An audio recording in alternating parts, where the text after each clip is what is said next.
Eu quero compartilhar com vocês hoje o sexto eu sou do nosso Senhor Jesus. Nós começamos, a primeira mensagem foi o pastor que trouxe, né? Iniciando a série, na verdade era para ser uma ministração, aí veio uma série, né? Jesus trazendo que ele era o pão da vida, eu sou o pão da vida. A segunda mensagem veio com o Alex, eu sou a luz do mundo. E a terceira mensagem, né, com o nosso irmão Du, eu sou a porta. Aquela parte do espelho muito fantástica. Quem lembra? Quando a gente entra pela porta, nós não podemos olhar pela janela. A gente só pode ser mudado ou transformado quando a gente olha para o espelho. A mudança precisa partir de mim, amém? E na sequência veio o Lauro. Eu sou o bom pastor, isso mesmo. E na semana passada, com o nosso pastor David, eu sou a ressurreição. E hoje eu quero compartilhar com vocês o sexto eu sou do nosso Senhor Jesus, que é eu sou o caminho, a verdade e a vida. Amém? Se você puder fechar os seus olhos, fala: Senhor, muito obrigado, Jesus, por esta manhã, pelo sopro de vida que o Senhor derramou sobre nós. Por causa dos nossos pecados, nem aqui nós poderíamos estar, Pai. Mas o Senhor nos trouxe até este lugar. O Senhor redimiu os nossos pecados. E por isso nós podemos nos reunir como igreja hoje, para celebrar o Teu nome, Te adorar, mas também aprender mais das Suas vontades, Pai. Então, em nome de Jesus, que o Senhor possa falar ao nosso coração nessa manhã, Pai. Amém. Aleluia. Em João 14:1, pessoal, vai dando uns glórias para vocês me ajudarem, hein? Amém? Aleluia. Em João 14:1, vai ser compartilhado ali também, vocês vão acompanhando aí, tá? Não se turbe o vosso coração. Crê em Deus, crede também em mim. Na casa do meu Pai há muitas moradas. Se não fosse assim, eu vou-lhe teria dito. Vou preparar-vos lugar. E quando eu for e vos preparar o lugar, virei outra vez. Pode dar um glória aí? Porque o Senhor fala que Ele vai voltar outra vez, amém? E vos levarei para mim mesmo, para onde eu estiver, estejais vós também. Mesmo vós sabeis para onde eu vou e conheceis o caminho, disse-lhe Tomé: Senhor, nós não sabemos para onde vais, e como podemos saber o caminho? Então disse-lhe Jesus: eu sou o caminho, a verdade e a vida. Ninguém vem ao Pai a não ser por mim. Glória a Deus. Versículo 7. Se vós me conhecesseis a mim, também conhecereis ao meu Pai. E já desde agora o conheceis e tendes visto. Disse-lhe Felipe: Senhor, mostra-nos o Pai, o que nos basta. Ou em uma outra versão, mostra-nos o Pai que ficaremos satisfeitos. Disse-lhe Jesus: estou há tanto tempo convosco. Essa aqui é aquela, que nem o pastor disse, eu imagino que nessa hora Jesus fala: cara, estou tanto tempo contigo, cara, né? Estou há tanto tempo convosco, e não me tendes conhecido, Felipe. Quem me vê a mim, vê ao Pai. E como dizes tu, mostra-nos o Pai. Existe uma indignação da parte de Jesus. Porque esse pessoal aqui, eles eram discípulos ou não de Jesus? Sim, caminhavam com Ele. E ainda Ele questiona: mostra-nos o Pai que ficaremos satisfeitos. No versículo 10 ele fala assim: não crês tu, o Senhor fala, não crês tu que estou no Pai e que o Pai está em mim? As palavras que eu vos digo, não as digo de mim mesmo, mas o Pai que está em mim é que faz as obras. Então nós temos aqui dois homens citados, Tomé e Felipe, amém? Tomé, ele questionou Jesus Cristo, né? Houve um questionamento: Senhor, nós não sabemos para onde o Senhor vai, para onde vais e como podemos saber o caminho? Então, esse questionamento de Tomé, será que nós também não estamos agindo muitas vezes da mesma maneira? tentando direcionar o Espírito Santo, tentando, talvez não confiando em Deus naquilo que Ele tem feito ou nos conduzido, né? Querendo sempre estar à frente de Deus ou não concordando, questionando, mas por que isso, por que aquilo? Um questionamento muitas vezes, não de saber para onde estamos indo, mas um questionamento de não concordando para onde estamos indo.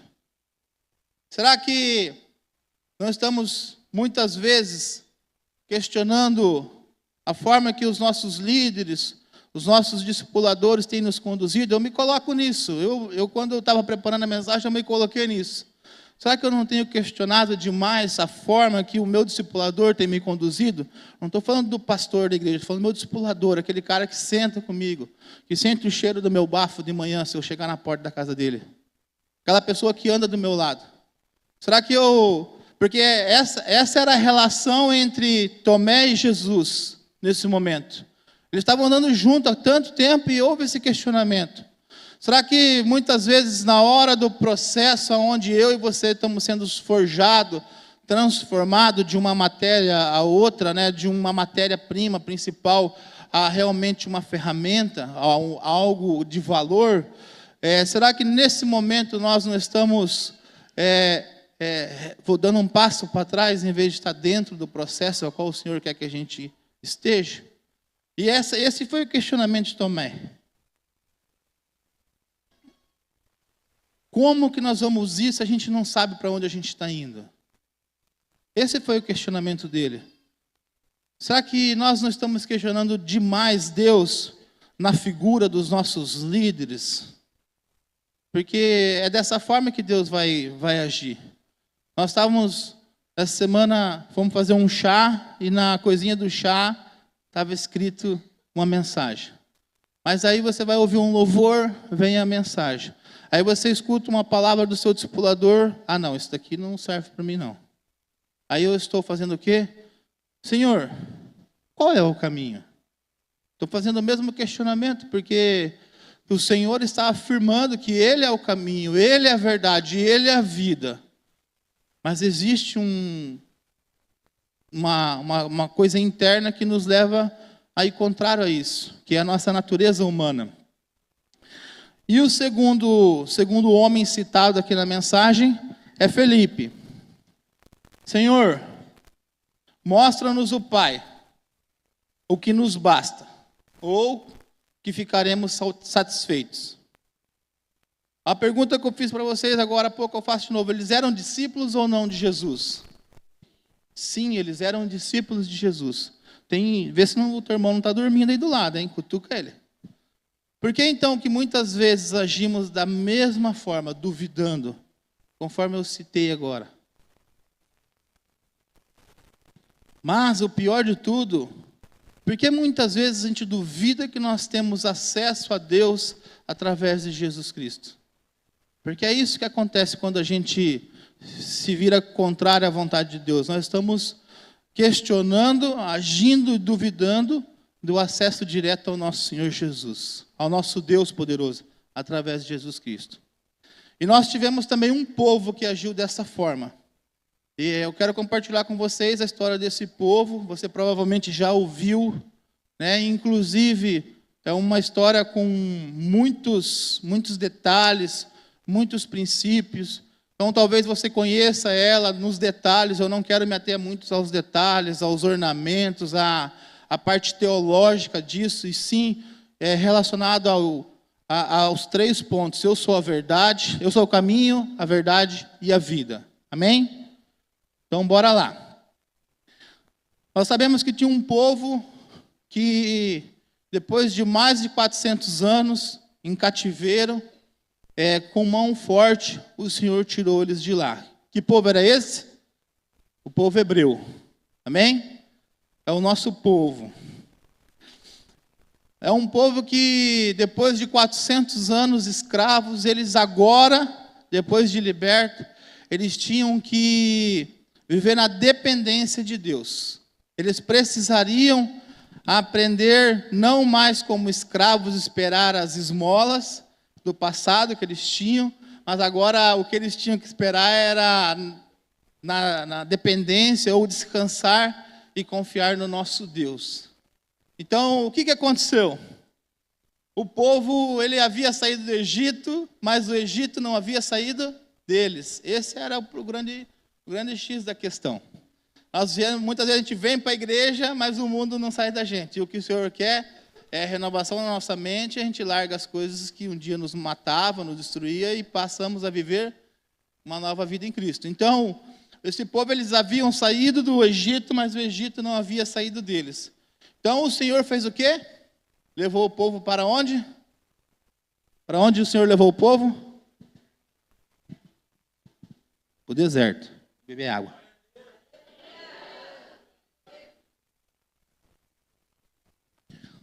E o povo levou esse povo para o deserto para quê?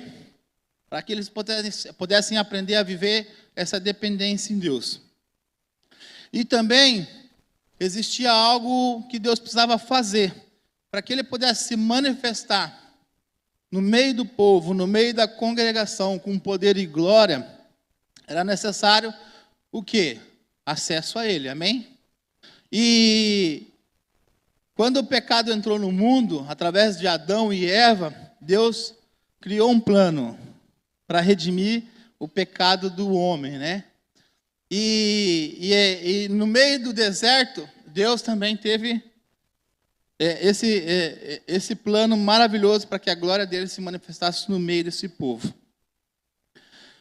E para que a gente pudesse ser redimido desse pecado, Deus abriu o céu de uma forma transcendental, né? É isso a palavra? De uma forma a qual nosso irmão Moisés, ele viu algo que ele não podia tocar, não era palpável, que era o céu que ele tinha que replicar aqui na terra, era a vontade de Deus. O que Deus mostrou para ele? Deus mostrou para ele uma forma de podermos chegar na presença do Senhor. E sabemos que Moisés ele foi criado, né, com os melhores estudos, melhores roupas dentro do palácio. Quando ele foi criado pela filha de Faraó. Mas essa inteligência, essa engenharia, esse dom, ele não tinha, apesar de todo o estudo dele. Então, o que Deus fez? Deus é tão maravilhoso que Deus lançou sobre a vida de dois homens, que o nome é Bezalel e Aholiabe, uma unção temporária. Uma unção essa que dava a eles essa habilidade de manejar ferramentas, de olhar com os olhos do Senhor, agir como a mão do Senhor agiria, para construir algo maravilhoso. Então, tudo que Moisés tinha visto, naquela visão maluca, que ele não podia tocar, mas ele podia ver que era a verdade, era a mão do Senhor, era a visão que o Senhor estava mostrando para ele. Tudo que Moisés via, Moisés compartilhava com esses homens. E eles vinham construindo, eles vinham botando em prática e fizeram todo o tabernáculo. A construção do tabernáculo foi algo que Deus mostrou a Moisés. E nessa construção toda, além do próprio tabernáculo, tinha os utensílios majestosos, todos, por isso que eu falei no começo, todos com um propósito, um símbolo, todos direcionando, podemos dizer, tudo que está dentro do tabernáculo, tudo, ela direciona ou ele tipifica Jesus Cristo, tudo. Não tem nada que não aponte para o Messias. Tudo aponta para Deus, tudo aponta para o Messias, para o nosso Espírito Santo, nossa Trindade, nosso Deus poderoso. Posso ouvir um amém? Amém. Então, o tabernáculo ele foi feito de uma forma portátil, certo? Uma armação de madeira, muito estável, porque eles precisavam, tá lá? Ali, ó. Então, tinha essas colunas de madeira, e todo o tabernáculo como um todo, ele era desmontável. Então o povo, conforme a nuvem se mexia, o povo fazia o quê? Desmontava tudo e vamos mudar. Vamos para lá. Deus foi levando eles nesse período pelo deserto. E a forma que Deus achou para ele estar no meio do povo foi através do tabernáculo. E então o tabernáculo ele consistia do quê? Qualquer israelita podia entrar nessa parte externa, não na tenda, no átrio, que é essa área externa. Todo israelita podia entrar ali. Porém, os da tribo sacerdotal, eles poderiam entrar dentro da tenda. E dentro da tenda nós temos 2 ambientes, amém? Que é o santo lugar, ou lugar santíssimo, e o santo do santo. No santo lugar, nós vamos falar um pouco mais para frente, só entravam esses da família sacerdotal. E no santo dos santos, somente o sumo sacerdote. E detalhe, somente um dia, no dia da expiação, ou também no Yom Kippur, né? Então, tinham muitos detalhes. Se Deus não manifestasse a sua glória naquele ano ali, era só ano que vem de novo. Então, o povo tinha que estar ali, né? Então, eu quero compartilhar com vocês que, já vou falar um pouco mais sobre o ato, mas Deus, ele se revelou em um padrão de adoração, que consiste na santidade dele. Existe um padrão, que agora esse padrão ele era acessível a todo homem, porque ele poderia chegar na presença de Deus de alguma forma, em adoração, em santidade, em entrega. Eu queria falar sobre a primeira porta, que é esse primeiro acesso aqui, ó. Isso aqui é uma porta. Então, do lado de fora do santuário, o que os israelitas, aqui eram 3 tribos à direita, 3 ao norte, 3 ao sul, 3 ao leste, 3 ao oeste. Então, do lado de fora do tabernáculo, o que os israelitas podiam ver era o quê? Uma grande tenda, uma grande muralha de tecido branco, linho, né? Um tecido, e uma única porta, um único acesso, que era esse primeiro acesso aqui. E esse primeiro acesso, ele tinha esse tecido muito bonito, colorido, né? Era multicolorido. Ali a imagem é uma imagem, não dá para ver muito bem, mas ele era branco, ele tinha também o seu tom azul, púrpura, carmesim. Ele estava apoiado naquelas 4 colunas, vocês podem ver aí.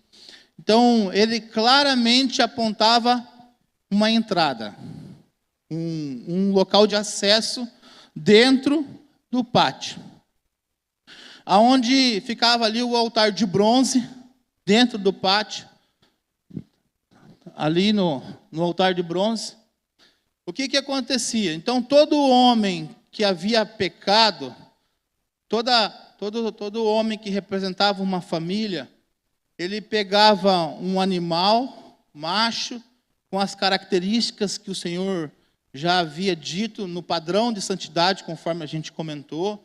Eu até incentivo você realmente buscar, conhecer isso, porque é muito legal, a gente lê muito o Novo Testamento, mas é importante a gente conhecer a história do nosso povo hebreu. E então o que acontecia? Pegava-se o macho, o homem ia lá, botava a mão na cabeça desse macho, ele proferia palavras ali que colocavam o seu arrependimento, ele trazia ali os pecados dele, vamos dizer assim, toda a podridão que tinha acontecido, ele declarava o arrependimento. Aí vinha o sacerdote e passava ali a faca e sangrava esse animal. Aqui eu estava conversando com o Alex, a gente procurando umas imagens, o Alex falou, cara, é louco, porque as imagens mostram todo mundo bonitinho. Mas os caras que estão sangrando ali, os sacerdotes estão sangrando, eles tudo cheio de sangue. Essa era a função deles. Aí tinha que arrancar roupa, sabe? É maluco, o cara, terminei minha jornada do trabalho, vou embora. Pingando sangue, já pensou? Mas assim, esse era o padrão que Jesus tinha colocado para que o povo tivesse uma forma de louvar o Senhor, de chegar na presença dele. de mostrar o arrependimento pelos seus pecados. E assim que esse altar representava, né, o nosso Senhor Jesus, que sangrou até a morte, morte de cruz, está lá em Isaías 53, recomendo você, bota aí como prioridade para você ler, que lá fala que ele foi como uma ovelha muda, todos os nossos pecados. Então esse altar representa o nosso Jesus Cristo. Passa rápido, né? Mas para que o pecado pudesse adentrar, entrar no interior da tenda, ele tinha que passar por onde? Por aquela porta de acesso, aquele portão, aquele véu. E algo muito interessante é o nome dessa porta, o nome desse lugar de acesso. Os israelitas deram um nome de O Caminho. Era o nome dessa porta. Então, lá em João, quando Jesus fala, eu sou o caminho, eu sou o portão de acesso, aonde nós podemos chegar à presença de Deus. Então, hoje nós temos acesso através do nosso Jesus. Mas o povo, eles tinham que passar pelo tabernáculo. Esse era o processo, esse era o padrão de adoração ao nosso Deus. Essa porta, ela sempre está aberta, para que qualquer um pudesse chegar lá, sabe? Qualquer israelita podia chegar, entrar e fazer todo o seu sacrifício. E este portão, o caminho, é chamado a salvação eterna. É o vinde a mim do nosso Senhor Jesus, né? Aleluia mesmo, glória a Deus. Em Atos 10, 43, a palavra do Senhor fala, a este dão testemunho todos os profetas, de que todos os que nele creem receberão o perdão dos seus pecados pelo seu nome. Como pecadores nós recebemos, nós fomos redimidos do nosso pecado. O Cordeiro imaculado, sem defeito, sem mancha, no altar de madeira, ele foi para aquele lugar para nos dar o acesso ao perdão. E nós hoje podemos ter acesso ao caminho, diretamente ao nosso Senhor Jesus. Podendo entrar assim e chegar à presença do nosso Senhor, ao altar de bronze, vamos dizer assim, né? Podemos afirmar hoje, que o caminho, existe um caminho, e que ele está ligado à eternidade.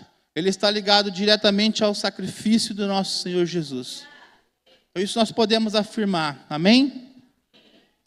E depois que eles entraram ali dentro, eu quero falar agora um pouco da próxima parte. Nós temos no átrio, qualquer israelita pode entrar, certo? E no santo lugar, todo israelita pode entrar? Não. Né? Somente os da família sacerdotal. Somente aquele que tinha nascido na família de sacerdotes. Beber a água é o aleluia? Aqueles que é visitante não sabem da regra interna, né? Então, só tinha acesso àquele lugar quem era sacerdote.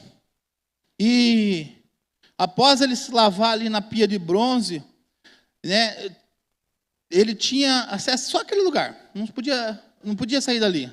Então ele vinha, fazia a sua entrega e ia embora. Porém, nós temos o santo lugar. Como que é o santo lugar? Ele ficava dentro dessa tenda e ele era uma tenda aproximadamente... ali tem uma imagem aberta, o negão é fera, né? E ele era uma tenda de aproximadamente 15 metros por 5, e dentro do santo lugar, né, logo ao passar pela porta, a gente tinha ali muitos utensílios majestosos. E como eu disse no começo, tudo que está dentro do tabernáculo, ele representa o nosso Senhor Jesus. Ali o castiçal de ouro, chamado de menorá, né?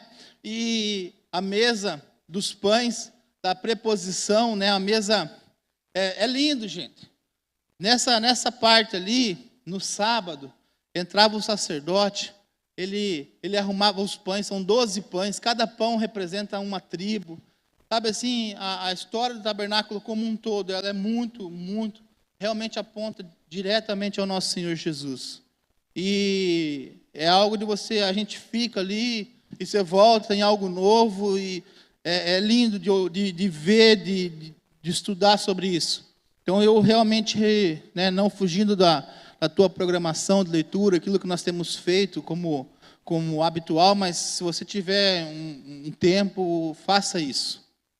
Então, tudo que estava ali, a mobília, né, todos os detalhes, o altar dourado de incenso, tudo, ele aponta para o nosso Senhor Jesus, ele aponta para o Messias. Por quê? Por que eu falo isso? Porque Jesus, sem dúvida, ele é a lâmpada, é ele que ilumina nossas vidas, ele que é o nosso caminho, ele que nos apresenta isso. Então, né, tudo aponta para o nosso Senhor Jesus, dentro deste lugar. Todos os detalhes que estão ali, eles colocam, Jesus é o pão da vida ou não é? Mesa dos pães. Ele está ali, ele que sacia nossa fome, ele é o único a qual nós podemos buscar, que vai saciar tudo que a gente precisa. Então, tudo que está ali, ele aponta realmente para o nosso Senhor Jesus. Agora, eu não gostaria, né, de me atentar relacionado aos detalhes que estão ali dentro do santo lugar. Mas eu queria voltar para aquela porta que tem acesso lá. Aqui foi aberto ao meio, mas aqui é uma porta. Ó. Pode ver que tem o acesso. Olha lá, isso, essa aí. E essa porta, já foi lá, né? Essa porta, ela tem essa característica, que está dentro da palavra de João 14. Ela também tem os seus detalhes, a sua beleza, no bordado, em tudo que está feito ali, e é uma porta que faz com que a gente chegue no trono da graça do nosso Senhor Jesus. E o nome dessa porta é a verdade. Então, através de Jesus Cristo, nós entramos pelo caminho, temos acesso livre, passamos a viver como sacerdotes, através da verdade. E 1 Pedro 2,5, a palavra fala: vós também, como pedras vivas, sois edificados, casa espiritual, sacerdócio santo, para oferecer sacrifícios espirituais, agradáveis a Deus, por Jesus, ou através, ou pelo caminho. Nós temos hoje livre acesso, podemos trazer sacrifícios vivos ao nosso Senhor Jesus, porque nós recebemos acesso através da verdade. Como pecadores já perdoados, eu e você somos declarados sacerdotes de Deus. É o que a palavra, quem garante, Jair? A palavra. 1 Pedro 2,5. Hoje nós temos acesso ao santo lugar. Quem pode dar um glória aí? Glória a Deus. Diferente do Antigo Testamento, que somente daquela tribo, somente aquele povo, somente os sacerdotes poderiam ter acesso. Hoje a palavra fala que todos aqueles que nascerem de novo poderão ter acesso. Vamos repetir comigo? Todo aquele que nascer de novo terá acesso. Amém, glória a Deus. E todos podemos fazer parte de uma grande família, a família do nosso Senhor Jesus, a família de Deus. Todos somos sacerdotes, e isso é um privilégio. Amém? Porém, se estiver dormindo, cutuca aí. Tem gente dormindo. Então, todos nós temos o privilégio de sermos sacerdotes. Porém, junto com o privilégio, ele vem algumas responsabilidades. Porque às vezes a gente se atenta só ao privilégio, mas não à responsabilidade. É um privilégio estar ministrando para vocês, mas tem uma responsabilidade. É um privilégio ter a minha família, mas eu tenho uma responsabilidade. Então, o sacerdócio, junto com ele, vem uma responsabilidade. E isso precisa estar bem claro dentro do nosso coração e do nosso entendimento. Romanos 12, versículo 1, rogo-vos, O Senhor fala, pelo amor de Deus, suplico, né, pastor David? Rogo-vos, pois, irmãos, pela compaixão de Deus, que apresenteis o vosso corpo em sacrifício vivo. Repitam comigo, sacrifício vivo, santo e agradável a Deus. E essa é a vontade de Deus. E que o vosso culto racional, então não é só o corpo vivo, santo e agradável, mas também tem o culto racional.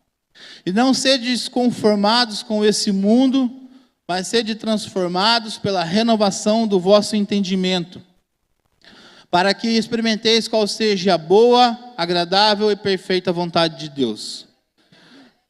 Quando nossos pastores, nossos irmãos, a liderança aqui no altar ou lá na célula, eles nos dão a oportunidade, eu me coloco, é uma oportunidade, porque você se arrepender e voltar para os caminhos do Senhor é uma oportunidade.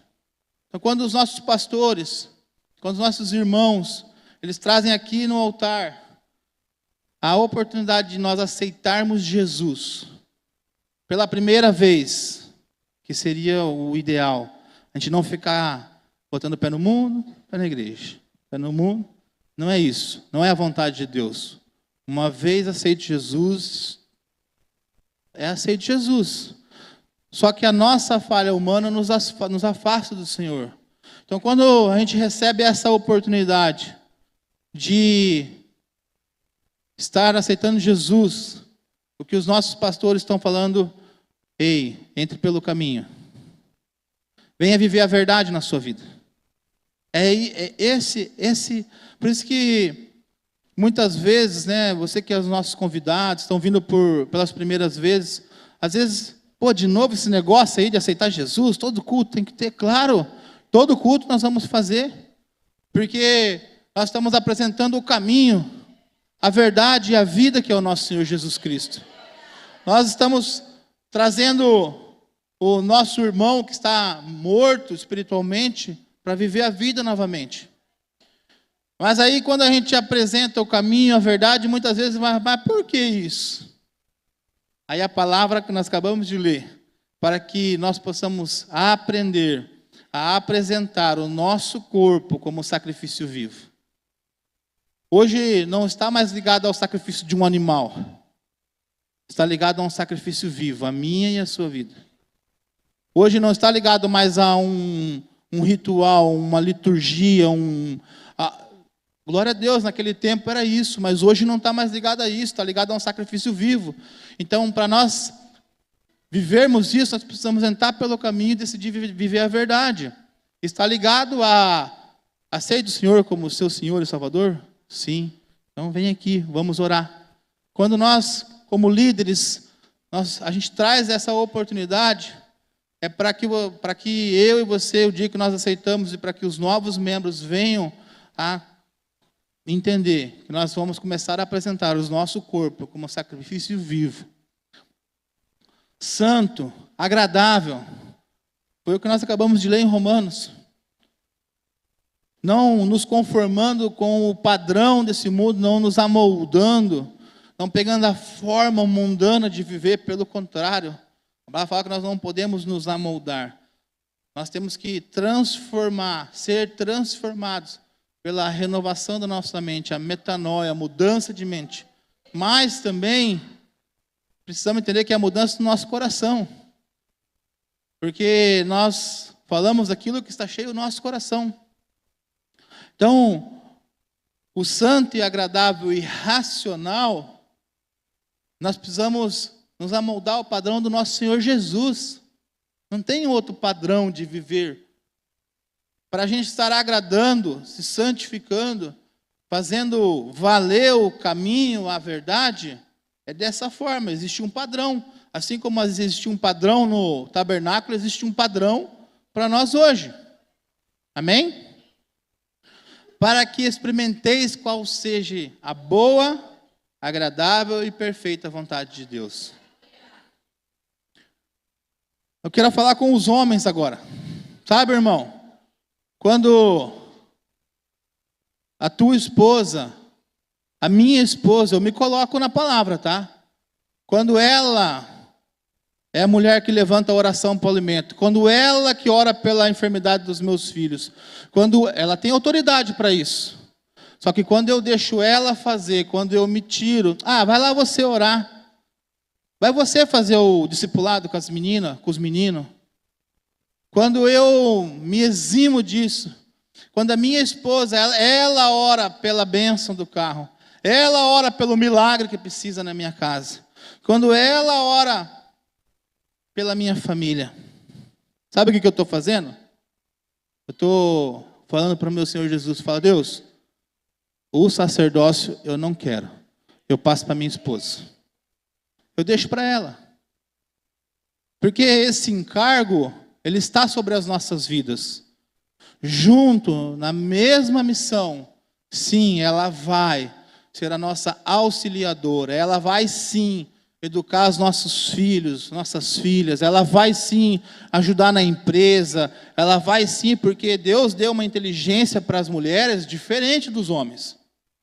Só que espiritualmente falando, quando eu trago para ela, o Henrique está aí, ele estava tocando, né? Se eu pegar lá, o pastor Michel está puxando quantos quilos, Henrique? Está lá para o fundo, 120, sei lá. A pastora aguenta puxar? Talvez aguente. Mas vamos dizer que naturalmente ela não consiga. Por que ela não consegue? Porque Deus deu ao homem uma força dentro do sacerdote, uma força sacerdotal que as mulheres não têm.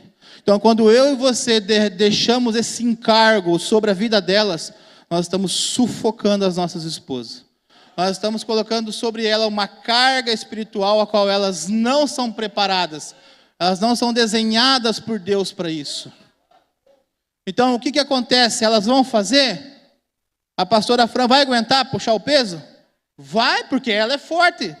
Ela é fera. Só que ela vai se lesionar. A tua mulher e a minha mulher vai cansar. Essa é a verdade. Ela vai conseguir correr atrás da caça, ela vai, mas ela não tem a tua força, ela não tem a minha força. Ela não foi preparada para isso.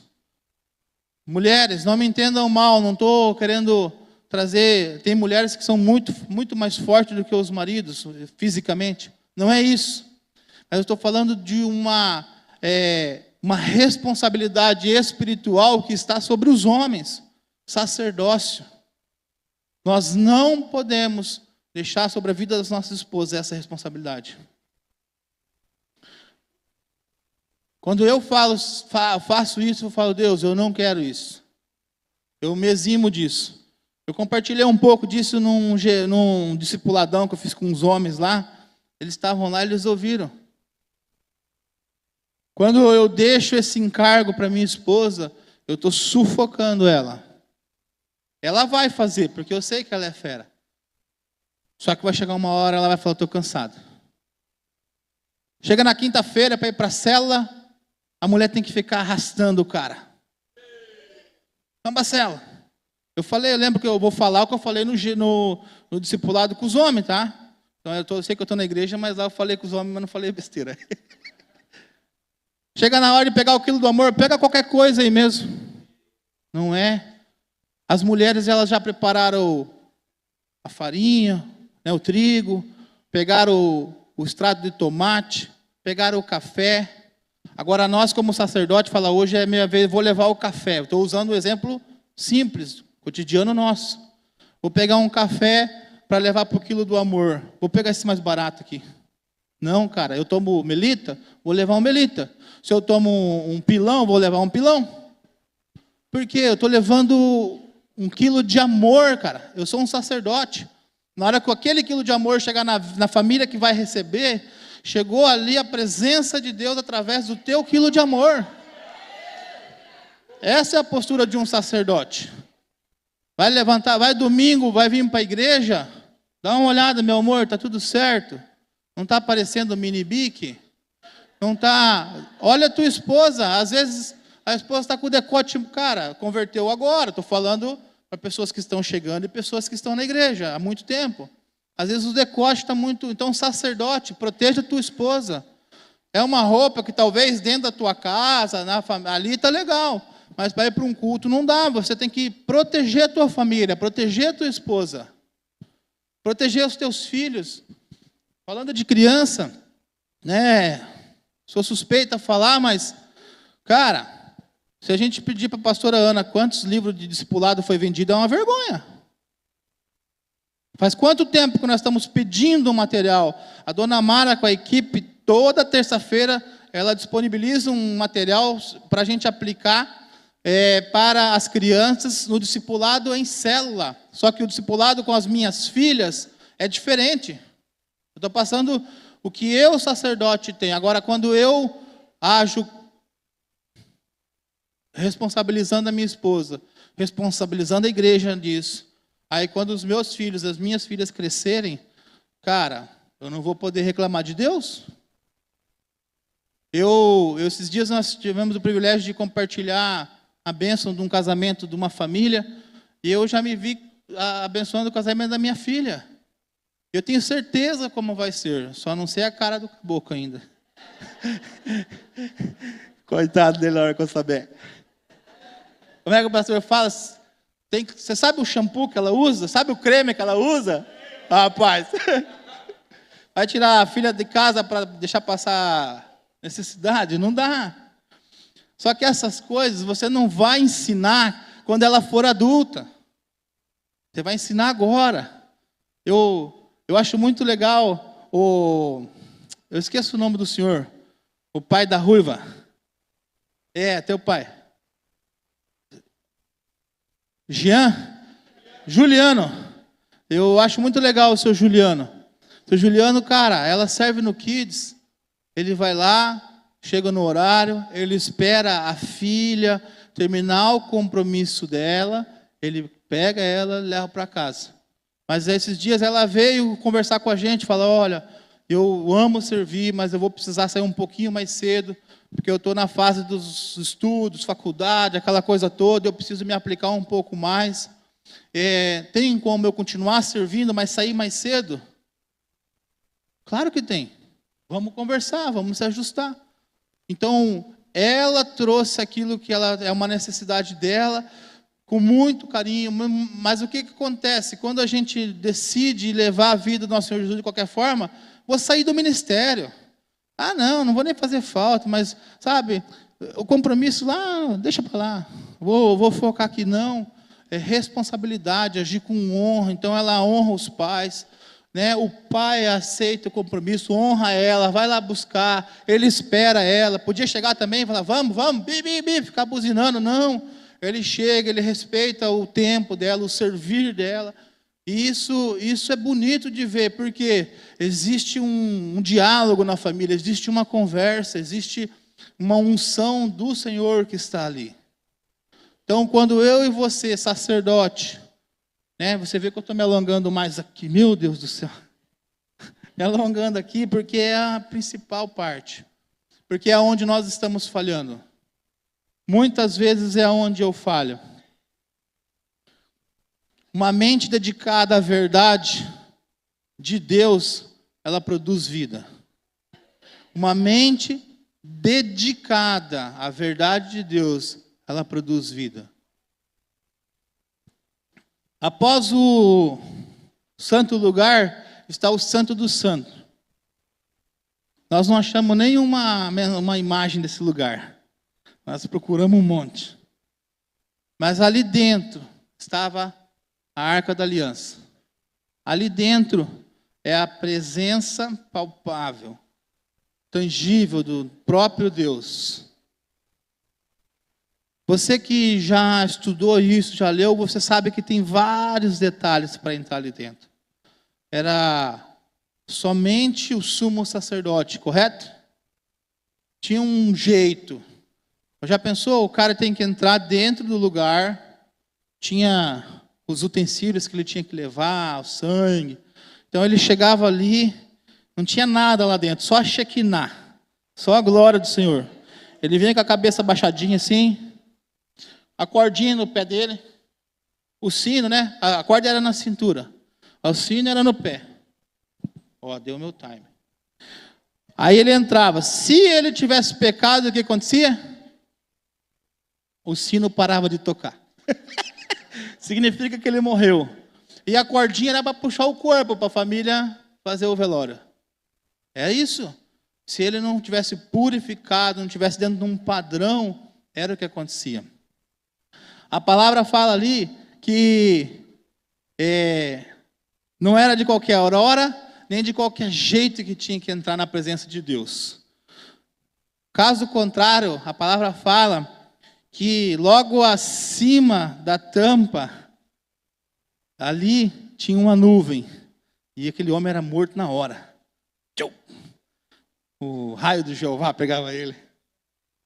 E a palavra também fala, a galera está vindo lá, que no momento da morte de Jesus, a palavra relata que o véu se rasgou de cima a baixo. Em Lucas 23, 45, não está lá, mas não precisa pôr. Depois você vai ler lá, amém? Em Lucas 23, 45, a palavra fala que o véu se rasgou, o dia virou noite e o véu... Nós cantamos ali, né? Que o dia virou noite, né? Foi cantado aqui. E realmente o véu se rasgou. Ele veio de cima para baixo, porque representa o pastor David Stern, falou, sabe por que veio de cima para baixo? Porque veio do alto. Veio de Deus. E veio de uma forma a qual não poderia se explicar. Você vai ler lá depois, você vai buscar, e você vai ver que era impossível rasgar. A grossura, a espessura daquilo, a costura, não tinha mão humana, não tinha nada que pudesse rasgar. Não fala que veio um raio e rasgou, simplesmente rasgou. É para mostrar e provar que não existe explicação. É Deus. Então tem coisas na minha e na sua vida que não tem como explicar. É Deus, cara. Ele operou essa maravilha para não ser explicado mesmo. Mas tem um detalhe. Quando aconteceu isso, o que aconteceu? Nos foi dado livre acesso. Aleluia. Posso ouvir um glória a Deus? Aleluia, glória a Deus. A turma da sessão está fera lá. Quando o véu se rasgou, na mesma hora foi nos dado livre acesso. Podemos dizer que Jesus conquistou esse acesso para mim e para você. Mas tem um detalhe, você lembra que nós estamos falando das portas? Lembra que o sumo sacerdote só tinha acesso ao primeiro ambiente? O sacerdote, perdão. E o sumo sacerdote tinha acesso ao segundo ambiente. Mas tem um detalhe, esse segundo ambiente dentro da tenda, no Santo dos Santos, essa porta de acesso tinha um nome. E o nome dela era a vida. Então o tabernáculo, assim como em João 14, 6 fala que eu sou o caminho, a verdade e a vida, tabernáculo nos representa que Jesus é o caminho, Ele é a verdade e Ele é a vida. Existe um padrão para que eu e você cheguemos a... Amém. Se for para Jesus, vamos dar uma glória mais forte.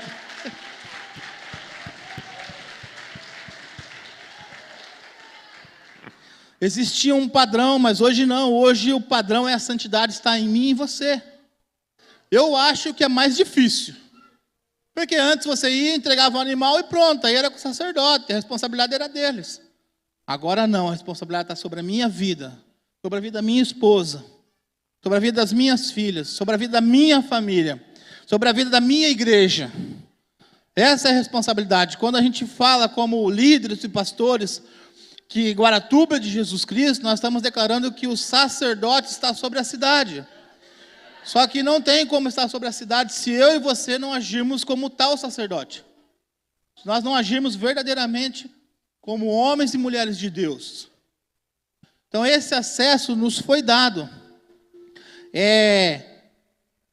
Através de Jesus é uma vida que não se acaba. Nós temos acesso à eternidade.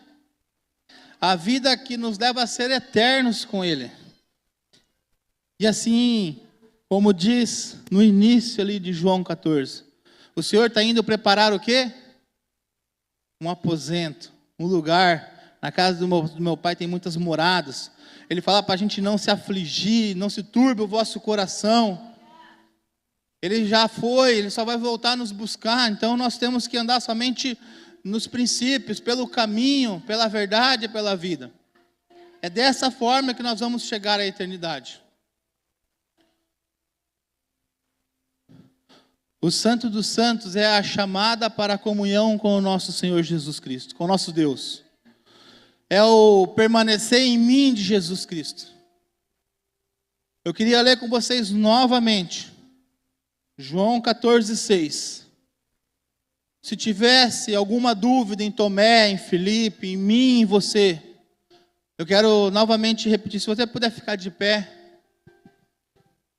A palavra do Senhor, próprio Jesus fala, e disse-lhe Jesus, eu sou o caminho, eu sou a verdade e eu sou a vida.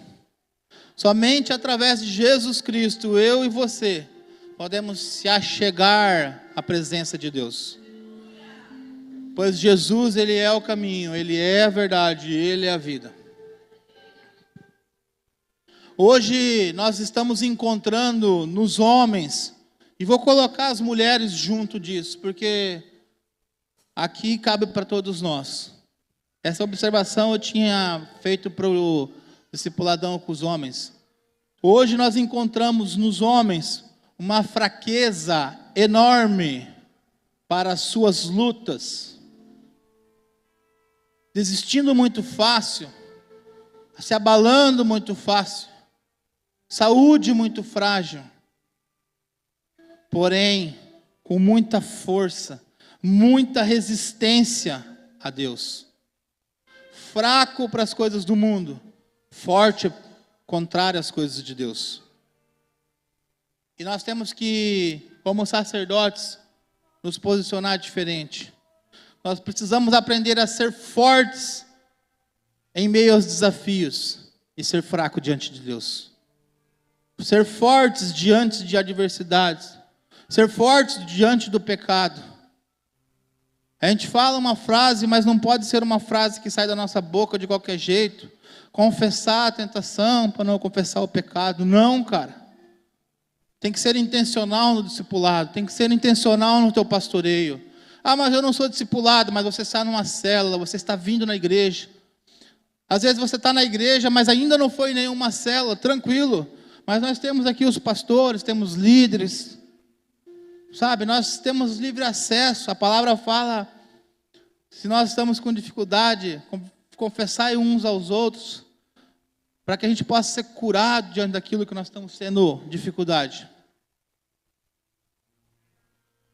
Como homens e mulheres, nós precisamos ser fortes diante dos desafios e fracos diante de Deus.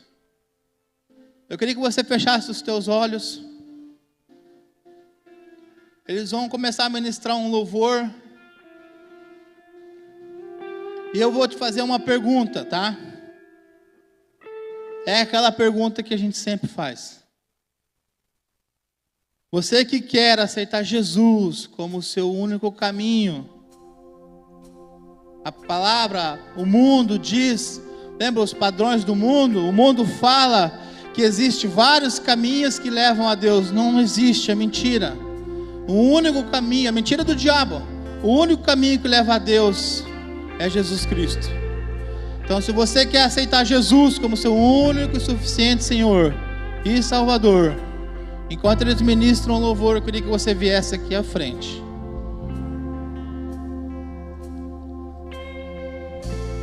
Eu me rasgo por inteiro,